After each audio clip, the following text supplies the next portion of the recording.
This is every single fight to make after UFC on ABC 2, Vettori versus Holland, and I'm going to go through all of them right now. On the left of the screen, you should see the middleweight division. On the right of the screen, you'll see all of the winners and one special loser in the Nigerian section down below. And we're going to go through all of the matchups that I want to see made for each of those fighters next. I'm going to drag them all into position. Around the corner of the screen, you should see some hidden fighters, and I'm going to drag them all into position. But starting with, before we even get into the fights that took place, I need to make this very clear. The winner of Whittaker versus Gastelum deserves to take on Israel Adesanya next. I don't care if it's Kelvin Gastelum. He had a really close fight with Israel Adesanya, and right now I'm just not ready to put these other middleweight contenders against Israel Adesanya for the belt. Now, if Robert Whittaker beats Kelvin Gastelum, Whittaker should have already earned his title shot against Israel Adesanya. There are people who have earned title fight rematches for doing nothing but losing to the guy. Look at Masvidal against Usman. That's happening again now. Garbrandt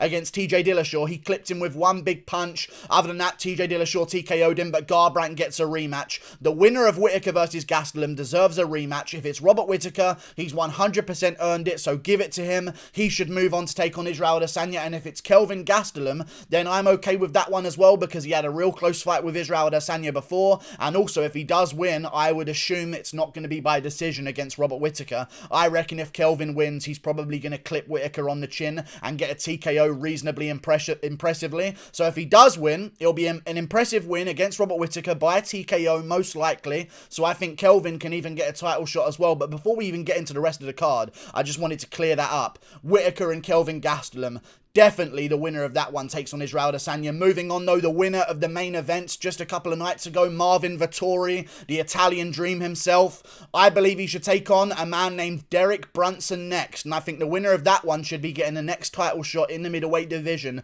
But I don't even mind if they don't get a title shot in the middleweight division. I want to work on these contenders to find someone who actually, in the build-up to an Adesanya fight, terrifies Adesanya fans and makes an interesting matchup. I don't want to just have a guy, oh, well, he beat Kevin Holland 5 rounds to nothing by out-grappling him, so let's see him deal with Israel Adesanya. I want to work up a real contender to take on Israel Adesanya next. We've got a perfect moment here with Whittaker and Gastelum to keep Adesanya busy for a little while in that middleweight division, so let's work on a contender underneath that, and I think Derek Brunson versus Marvin Vettori is the perfect matchup to make. Both guys on win streaks right now in the middleweight division, both guys looking for rematches against Israel Adesanya. I believe that Marvin Vettori would beat Derek Brunson, and not only if he beats Derek Brunson do I think he could maybe get a title shot against Israel Adesanya, but I think it makes it more interesting. If Marvin Vettori goes out there and beats Derek Brunson, it's most likely going to be because he's out-grappled him, either defensively or offensively. He's found a way to deal with the grappling of Derek Brunson. I think the grappling of Marvin Vettori, and I'm so glad that he grappled against Kevin Holland for this reason, is a real promotable ability and a promotable aspect of his game that we can use to hyper fight with Israel Adesanya down the line. So if he goes out there after already being really good in the grappling against what I thought was the most dangerous grappler in the middleweight division, Jack Hermansson, then he goes out there and ragdolls Kevin Holland for 5 rounds, and then he goes out there and does well in the grappling against a guy like Derek Brunson, you've got a real X factor of a grappler to build against Israel Adesanya in the future. So I think Derek Brunson versus Marvin Vettori should be made on the same card as the winner of Whittaker versus Gastelum versus Israel Adesanya. In case anything goes wrong, you can have a guy to fill in on short notice in Marvin Vettori. But Brunson and Vettori deserve to fight each other on the same pay-per-view. Perfect number 1 contender fight in my opinion. Then you've got the losers to think about in the middleweight division, and we'll get to the rest of the card down here on the right side. Don't you worry about that. But I've got the middleweight division to sort out first. So the next fight I want to see made, Paulo Costa versus Jared Cannonier. I love this matchup. I really think this fight needs to be made soon. It's a great matchup. 2 terrifying, physically intimidating guys for the middleweight division. I think it's an absolute barn burner in the making. A main event of a fight night, 100%. Paulo Costa versus Jared Cannonier. Just sign me up. Both guys coming off losses right now. You can't really give the winner of this one to Israel Adesanya for the belt, or whoever wins out of Whittaker Gastelum versus Israel Adesanya too. I'm just assuming that Adesanya is going to be the champion of the middleweight division for quite some time in the foreseeable future. But either way, the winner of Paulo Costa versus Jared Cannonier is going to be on a 1-fight winning streak. And they don't really have too deep of a resume anyway in the division. They kind of both got jumped straight up to the top, with Jared Cannonier getting a win over Jack Hermansson and Paulo Costa getting a win over Yoel Romero. a win over Yoel Romero. It was a close fight, could have gone either way. However, both guys coming off losses, make them fight each other. Winner of that one takes on the winner of something else. Maybe the winner of Darren Till versus someone down the line or something like that. We'll see what goes down, but those two losers need to take on each other next to get a win and be coming off a win in the middleweight division. Moving on, Kevin Holland was the loser of the main event on UFC on ABC 2 just a couple of nights ago, so I think his matchup should be, and you're going to be very thankful, and this is one for the real hardcores. If you know, you know. That's all I'm going to say about this one, okay? I'm dragging him into place right now. Be ready for this. If you know, you know. Sean motherfucking Strickland. He has a fight with Krzysztof Jotko coming up soon. I do believe he's going to go out there and beat Krzysztof Jotko. If Sean Strickland is successful against Krzysztof Jotko in his fight coming up soon, I believe even this month or maybe down the line at some point this month or at the start of May or something like that. If Sean Strickland wins, I need Kevin Holland versus Sean Strickland. Number one, Kevin Holland has been given some grapplers recently. I think he should stay in the middleweight division. He cuts to make middleweights. I know there's this mass retardation in the MMA community when a guy weighs under the limit of the division. Oh, he's not cutting weight. No, he is cutting weight. Kevin Holland is not 183 pounds. He's 6'3".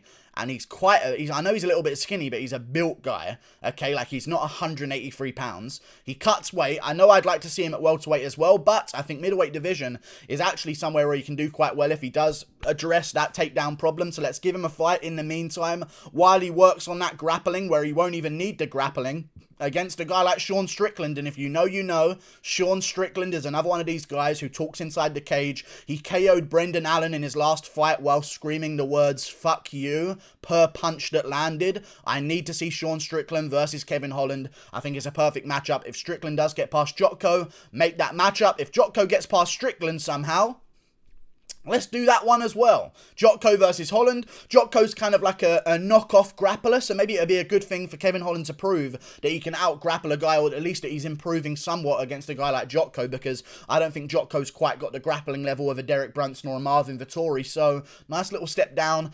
But hopefully Sean Strickland wins that one and we can get Holland versus Strickland. That's the fight I want to see next for Holland. Moving on, the card, the co-main event of UFC Fight Night Vegas 23. Arnold Allen defeated Sadiq Youssef. Very impressive win. I think the next matchup for him, I know he called out the winner of Dan Ige versus the Korean Zombie.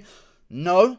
The winner of that one's going to be coming back at the end of the year. I want to keep Arnold Allen a little bit more active than that. So I think in October or August, Arnold Allen versus Calvin Kattar is the matchup I need to see made next. Kattar's been... He's going to need to take a lot of time off after that Holloway beatdown that he had. So let's give him a little bit more time. This is perfect. Allen's just had a fight. He's going to need a little bit of time to recover as well. It matches up well in terms of schedules and how long each of them needs to be off. I think we need to make Arnold Allen versus Calvin Kattar at the end of September. Maybe a main event of a fight night with a great co-main event under it or something like that, just to build up the featherweight division. We've got a real star here, maybe in the making in Arnold Allen. 8-0 right now in the featherweight division. Calvin Kattar coming off a loss to Max Holloway, the best guy in the division outside of the champion Alexander Volkanovski, that's for sure. Some people would say even better than Alexander Volkanovski, but that's a different topic for a different day. Arnold Allen versus Calvin Kattar is the matchup I need to see made in the featherweight division.